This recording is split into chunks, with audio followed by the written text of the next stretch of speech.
Nacer de nuevo, ¿para qué? El que no naciere de nuevo de agua y de espíritu no podrá entrar en el reino de Dios. Y así es porque en las aguas del bautismo perece el viejo ser humano que vive mirando un horizonte de maldad, un horizonte limitado a la maldad, pero que al emerger de las aguas lo hace como una nueva criatura, como alguien que ve el cielo abierto y al Espíritu de Dios descendiendo sobre él, tal como descendió a Jesús en su propio bautismo. ¿Y para qué? Para guiarlo y acompañarlo.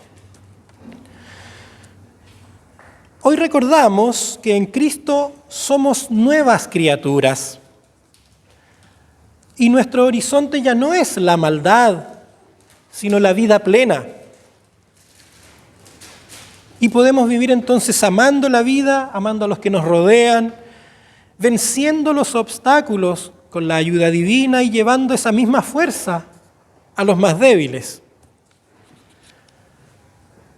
Ahora quisiera detenerme en algunas particularidades del bautismo. Es muy interesante, al menos para mí, el símbolo del agua. Desde tiempos antiguos los rituales con agua han simbolizado limpieza física y espiritual, purificación,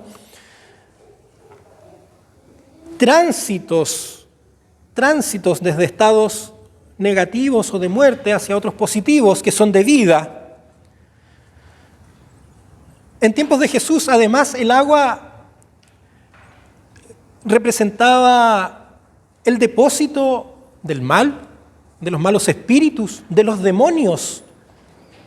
Por eso cuando Pedro camina por las aguas, cuando deja de creer, cuando empieza a tener miedo y a dudar, se hunde.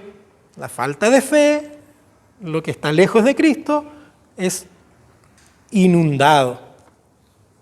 Son de ahí, de las profundidades. Pedro se hunde. Similar es el caso de los demonios que salen del endemoniado gadareno, van hacia los cerdos, ¿y qué hacen los cerdos? Se precipitan al agua, porque ahí es donde viven los demonios. Ese es su lugar. Entonces el agua nos recuerda que en el bautismo nuestro mal se queda debajo de ellas y que luego podemos vivir una vida llevados en las manos de Dios, esto es según su palabra de vida, que es verdad e inspiración para el bien y para toda buena obra, que es fortaleza y esperanza aun cuando el mal nos quiere atraer hacia sus profundidades. El agua. Pero no es el agua por sí sola. En el bautismo hay renuncia. No es el agua que nos moja la que provoca un milagro sobrenatural, algo sobrenatural para nuestra vida cotidiana. En el bautismo hay renuncia. Y para esto, para lo que tiene que ver con el diario vivir, nosotros también debemos esforzarnos. Y eso es lo que prometemos el día de nuestro bautismo, y los que hemos sido bautizados de niños, los que nuestros padres han prometido por nosotros. Renunciar al mal y a todo lo que de él seduce. Ilusiones, apariencias, promesas vanas. Porque efectivamente hay profundidades que nos gustan. Hay males que nos atraen. ¿Cuántas veces nos hemos hecho los ciegos ante la realidad por comodidad? Los sordos ante la protesta del que clama por justicia, porque hoy a lo mejor mi vida de cierto modo se acomoda sobre una base de injusticia para los demás. Nos hacemos los sordos y también los mudos, cuando callamos en vez de gritar el mal que vemos. A veces al ser humano le atraen algunos males, Pero a ellos debemos renunciar, de ellos debemos despojarnos, de ellos debemos sacudirnos. Pero eso no es lo más importante tampoco del bautismo. En el bautismo hay promesas divinas. Y como sabemos, las promesas divinas siempre se cumplen. Entonces, a pesar de que necesitamos esforzarnos, lo más grande de todo es lo que se nos promete en el bautismo. Nacer de nuevo. ¿Para qué? Para ser hijos e hijas de Dios. Entonces ahora tenemos un Padre que no falla, que también es madre, hermano y compañero de camino. Sí, el Señor promete acompañarnos siempre, nunca dejarnos solos. Y para eso nos ha dado su Espíritu. Para mostrarnos la senda y reencaminarnos cuando nos extraviamos.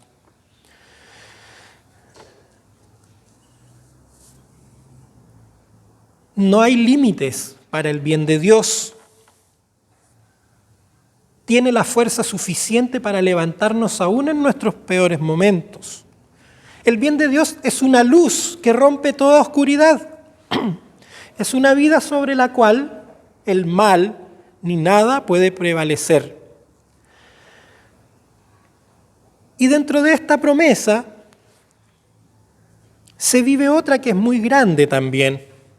Por el bautismo ingresamos a la familia de Dios, ingresamos a la comunidad de santos, como dice la Escritura. Comunidad donde los unos a los otros se aman, se levantan y se acompañan. Cuando pensaba en esto, pensé que les iba a preguntar lo siguiente. ¿Cuán real es esto en nuestra vida de comunidad? ¿Hasta qué punto nos acompañamos, nos asistimos, nos levantamos? En el fondo, nos amamos. Yo creo que sí, siempre va a ser tal vez insuficiente, pero yo creo que eso existe y es una maravilla. Y en eso se consuma esta promesa. Ahora, todo lo dicho puede sonar bonito, pero falta la clave o la llave, que es lo mismo. Todo esto es por Cristo. Todo esto es por Cristo. Emergemos de las aguas por Él. Juan Bautista predicaba el bautismo para el arrepentimiento, para preparar al ser humano para el fin, para cierto fin. En cambio, Jesús habla de un nuevo comienzo, de algo que está más allá. Porque la finitud de lo humano no pudo ni puede someterlo a Él. En Cristo lo humano no es el fin, nunca lo será. Juan estaba en el desierto, en cambio Jesús lo atraviesa y lo siembra y lo hace florecer. Porque el Señor desafía toda maldad, todo maltrato, todo horror. Él lo desafía. Y no hay límites para su bondad. Cristo emergió del agua. Cristo emergió de la miseria humana, de ese depósito de maldad y de basura. Y quiere que creamos que hay algo más después de nuestra finitud. Hay algo más después de nosotros mismos. Quiere que creamos que en Él lo último no es lo último. Suena raro eso, ¿cierto? ¿Qué viene después de lo último si es lo último? En Cristo lo último no es lo último. Todo se trata de Cristo. A Él debemos siempre mirar y oír. Esto es lo que pasa en su mismo bautismo, cuando la voz del cielo habla a los testigos que presencian ese acontecimiento. Es lo que esa voz nos quiere indicar, que nuestra mirada y nuestras súplicas deben dirigirse a Él y que Él sea el centro de todo lo nuestro, de toda nuestra vida, de toda nuestra existencia.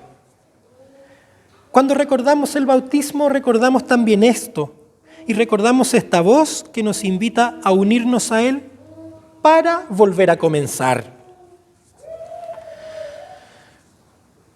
Hermanos y hermanas, nacer de nuevo entonces en el agua y en el Espíritu, ser nuevas criaturas, vivir en el reino de Dios, no es poesía, no son solo palabras bonitas, tampoco son meros conceptos teológicos. No es algo que está por ahí arriba, lejos, alejado de nuestra realidad. No. Nacer de nuevo es vivir la contracara del mundo de maldad. La contracara. Entonces no es algo que se remite solo al más allá, no, para nada. ¿Qué frustración será para Cristo cuando pensamos que el reino de Dios es algo solo de allá? No. También es y sobre todo algo del más acá, del mundo, de nuestra vida diaria. Porque nunca el Evangelio nos va a invitar a escapar del mundo. No. El Evangelio lo que cree es que vivamos aún en medio de las adversidades, tomados de la mano de Dios. Que vivamos confiados, esperanzados, sin miedo y con gozo. El ser humano solo sucumbe y siempre va a sucumbir ante el mal. En cambio, el ser humano nuevo, la nueva criatura, deja el mal en el pasado. Lo deja en las profundidades de las aguas del bautismo porque ha sido transformado en una criatura nueva que vive bajo otros cánones. ¿Cuáles son esos cánones? Los del Evangelio, los del reino de Dios. Entonces, nacemos de nuevo para vivir una vida nueva. Suena obvio, ¿cierto? Pero para eso es una vida nueva en comparación con lo que la vida inspirada en el corazón humano acostumbra. Debilidad, rendición, sometimiento, esclavitud, tristeza, desazón, desesperanza, etc. Peleas, luchas, guerras. En comparación con eso, se nos ofrece la guía del Espíritu. Esto a veces es difícil de entender para la mente humana porque nosotros queremos controlarlo todo. Y quisiéramos incluso controlar la fe y a Dios, siempre me gusta decir, y con quienes me he reunido en el último tiempo se van a acordar bastante de lo que voy a decir. En la fe, en la mayoría de nuestras cosas, y esta dinámica que nosotros tenemos de querer controlarlo todo, siempre queremos que A más B sea C, ¿cierto? O 1 más 1 sea 2. Pero en la realidad de Cristo y de la fe y en la vida del que se dispone a ser guiado por el Espíritu, la ecuación nunca es A más B es igual C. La ecuación siempre es A más B es igual X. Y la X es ese abandonarse a la fe, el vivir en los brazos de Dios. Hermanos y hermanas, todo esto nos recuerda el bautismo. Por eso la invitación es a que vivamos diariamente en Él como si hubiera ocurrido hoy mismo. Eso es vivir diariamente en Él, como si ocurriera hoy mismo, como si todavía la cabeza la tuviéramos mojada por sus aguas. ¿Nos parece algo del pasado el bautismo? ¿Algo lejano? ¿Ni siquiera éramos conscientes? ¿O seguimos sin entenderlo? Yo invito a preguntarnos por su sentido. ¿Por qué estamos aquí? ¿Qué significa la fe para nuestras vidas? ¿Qué quiere decir ser cristiano? ¿Cómo se manifiesta? ¿Cómo te reconoces como cristiano? ¿Cómo lo vivo? ¿Cuál es mi identidad? ¿De qué manera soy parte de la familia de Dios? Todo eso yo invito a preguntarnos. Pero ante todo, a apropiarnos de Él, a abandonarnos a sus promesas, a abandonarnos al Señor. Finalizo con una frase, con un párrafo de Tertuliano, un teólogo de la antigüedad, célebre teólogo de la antigüedad, que dijo algo más o menos así. Somos como los peces pequeños. Estos nacen y viven en el agua, pero mueren si se los saca de ella. Los cristianos también morimos si nos alejamos de nuestro bautismo. Que el Señor bendiga en nosotros su palabra y que la paz de Dios, que sobrepasa nuestro entendimiento, guarde nuestros corazones y nuestras mentes en Cristo Jesús. Amén.